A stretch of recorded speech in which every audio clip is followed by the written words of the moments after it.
CC1424 once again with NASCAR Thunder 2004. In this episode of Rookie Season Career Mode, we're going to be completing race 33 of 36, which is going to be at Atlanta Motor Speedway for the Georgia 500. In the last episode, we raced at Martinsville Speedway for the Subway 500, where I finished in third place. My second best finish of the season, and also my second top 5 finish.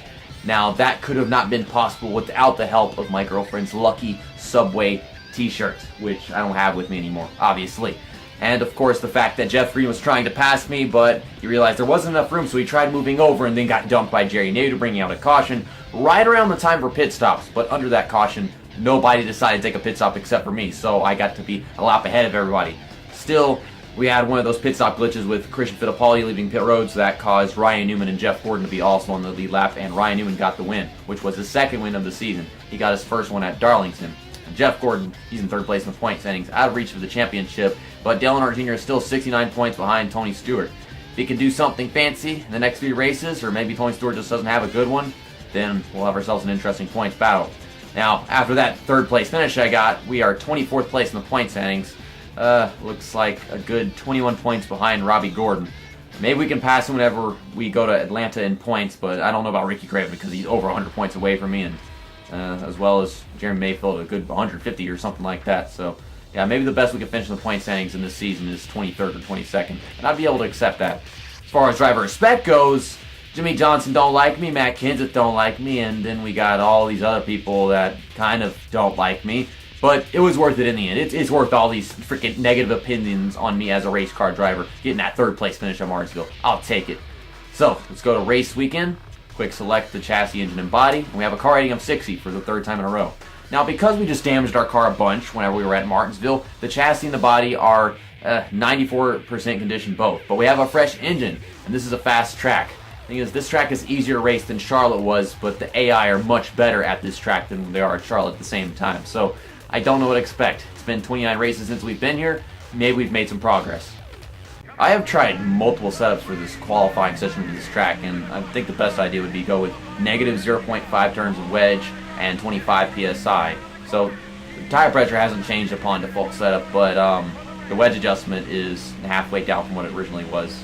Originally it was obviously 0.0. This is the last race that we're going to be doing with Metallica King's paint scheme, just because it's Atlanta. Exciting racetrack, and Metallica is exciting, so here's the reasoning. Kind of just using lap 1 to warm up, running around that middle lane. I don't know if sticking all the way to the bottom would be a better idea, but that was my first lap. 38th. And I gain at least 8 positions. I want to start on the inside in this race, because that would be important to me. I think the outside line checks up every now and then whenever you come to Atlanta. Turn 1 and 2 could have done a little bit better. So far I'm running a mediocre lap. Let's apply some focus to turn 3 right here. Just laying out the gas. And I don't have to allow the throttle anymore or hit the brakes or anything. I don't know if that was a good or a bad corner, because I entered really freaking high and then I kind of dived into the center. Okay, how much better is it going to be? 30.9. That's definitely be in the top 30. 26th, but it's on the outside, but I guess I'll find a way to the inside. Oh, man, not excited for this race, and I might need to make some adjustments in here because the car, it wasn't fishtailing, but I think on worn tires at Atlanta and many of these NASCAR games it likes to do that. Tony Stewart will start on pole next to Ryan Newman.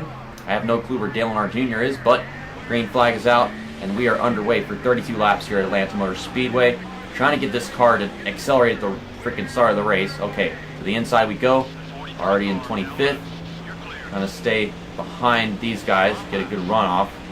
Freaking Steve Park is just passing me on horsepower. I could have sworn I actually had horsepower, but I guess I don't have drafting, and that killed me at a track like this. It might be a 1.5 mile track, but yeah, you need to have a car that's good at drafting still. It's going to kill me in the straightaways because I'm so much more capable of that. It's like in Charlotte, you'd expect the same amount of drafting necessary, but I just don't have that here. Man, I'm getting split in half right now. Trying not to hit Jerry Nadeau. Now I'm hitting Ward Burton instead. We are extremely fucking sideways. I can't handle that amount of claustrophobia game. I mean, I'm not going with the claustrophobia. I feel like the car is. Man, we're getting sideways off the corner. You could barely see it, but it's there. And I'm falling out into freaking out of the top 30 and everything. I don't know what the fuck Bill Elliott's trying to do right here, but can I have the inside? Well, I can have somebody making contact with my left quarter panel. What is this car? It's not going anywhere. Oh my god, Sterling Marlin just lost control of his shit. And back into 29th place we go. I mean, that was fortunate for me, but damn, this car is slow. It's as simple as that. It's just slow. It ain't fast enough. I mean, I'm on default setup. Maybe I should have made some adjustment to the gear ratio, but I think that would probably just cause me to start overheating it or something like that due to over-revving it into a corner. I guess I'm also slowing down too much in the corners because it's turning rather easy, and Sterling Marlin's passing me on the outside. And then I get tight off of turn 4 and wreck Ward Burton completely. I'm trying so hard to keep it off the damn wall, but it's just all over the place, and I have no comfort in this car. Okay, I can go much faster in the corners, so try that. Except whenever I try going much faster in the corners, it washes up completely. This car sucks. I've caught Christian Fittipaldi as we go down the back straightaway on lap 6. I'm trying to dive into turn 3, but the car won't start turning.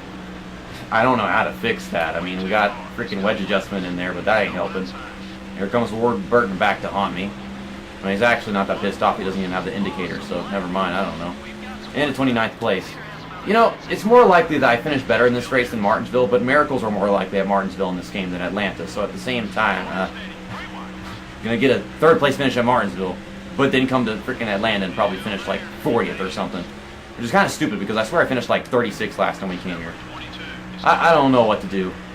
Here comes Ward Burton, probably gonna finish this pass only off of turn 4, and Terry Labonte's gonna push him.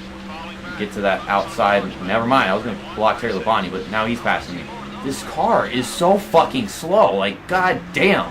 How slow has it gotta be, game? People are starting to take pit stops.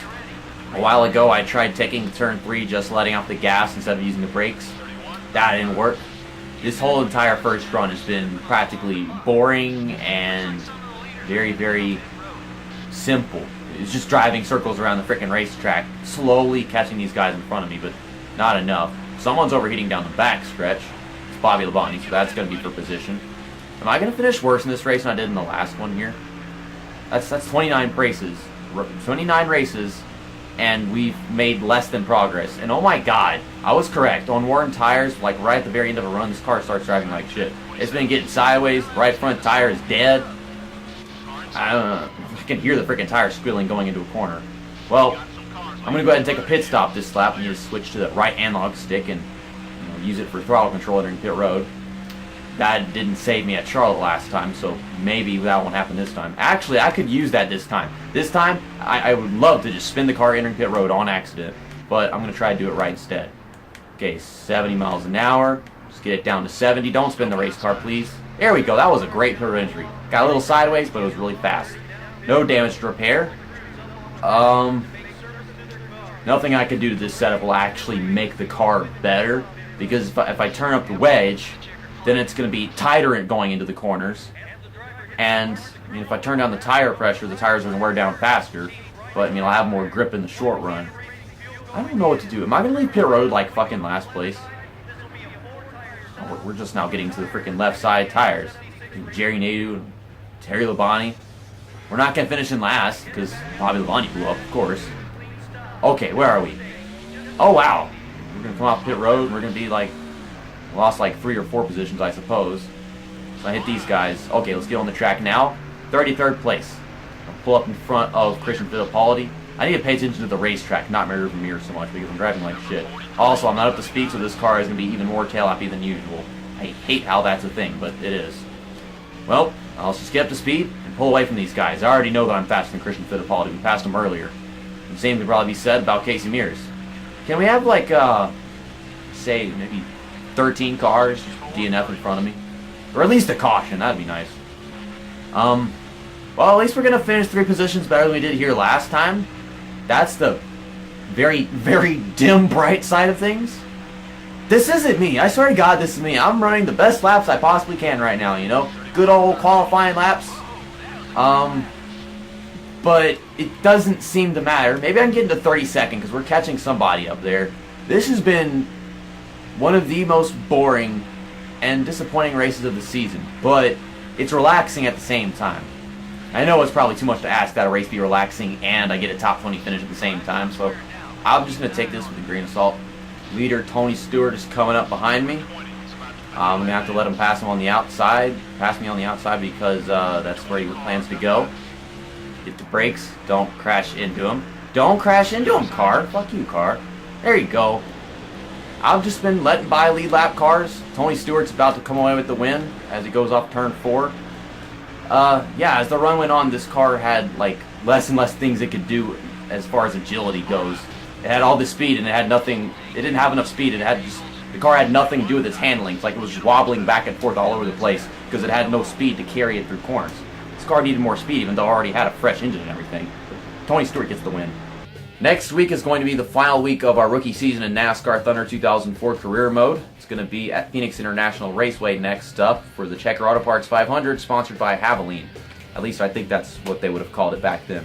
That was Tony Stewart's 7th win of the season, so there's 3 races left. So it means the best he could probably do is tie with Dale Earnhardt Jr. for wins before it's all over. He wins the next 3 races, of course.